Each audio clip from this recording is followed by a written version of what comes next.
रहे हैं डैनकाशी news channel, सच है तो बोलेगा। गाजीपुर जिले के विद्युत वितरण खंड जंगीपुर के बेनसागर फीडर से 10 बिजली ट्रांसफार्मर चोरी होने के मामले में बड़ा खुलासा हुआ है।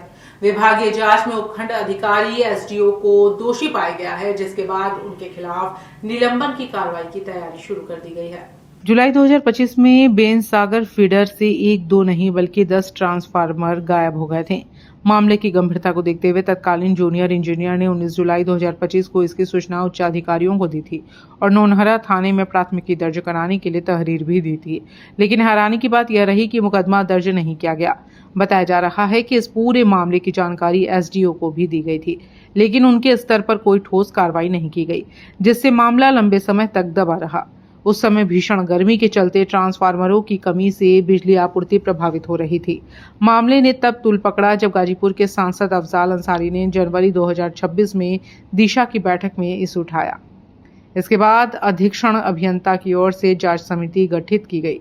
जांच में प्रथम दृष्टया एसडीओ प्रमोद यादव की लापरवाही ही नहीं बल्कि उनकी संलिप्तता के संकेत भी सामने आए हैं।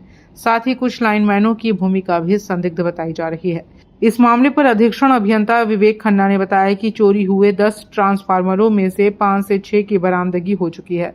विभागीय जांच में एसडीओ को पूरी तरह दोषी पाया गया है और उनके खिलाफ कार्रवाई के लिए उच्च अधिकारियों को पत्र भेजा गया है। उन्होंने स्पष्ट किया कि उच्च स्तर से अनुमति मिलते ही एसडीओ के खिलाफ निलंबन या अन्य कड़ी कार्रवाई की जाएगी। कुछ कार्रवाई क्या है, मामला क्या कार्रवाई की जा रही है? एक आरोप लगाया गया है कि कुछ ट्रांसफार्मर गायब हो गए हैं। 10 के हैं, 25 के हैं, लगभग 6-7 ट्रांसफार्मर। तो उसमें जांच हो गई है। ये हमारे अधिशासी अभियंता परीक्षण खंड को दी गई थी, जांच इन्होंने कर भी ली है।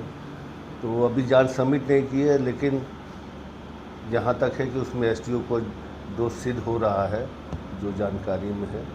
तो अभी जैसी जांच आती है तो उसमें क्योंकि कार्रवाइयाँ ऊपर से ही होनी है तो जांच को ऊपर फॉरवर्ड करिए। सर, ट्रांसफार्मर कहाँ रखा गया था, कहाँ से गायब हुआ है?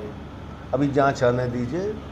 मिले हैं, ऐसा नहीं है, पर 6-7 ट्रांसफार्मरों की बात ही मिले हैं। जो नहीं मिले उसमें दोषियों की बात आ रही है। लाइनमैन भी उसमें इंक्लूडेड है। पूर्वांचल की खबरों से जुड़े रहने के लिए आज ही सब्सक्राइब करें हमारा YouTube चैनल डैनकाशी।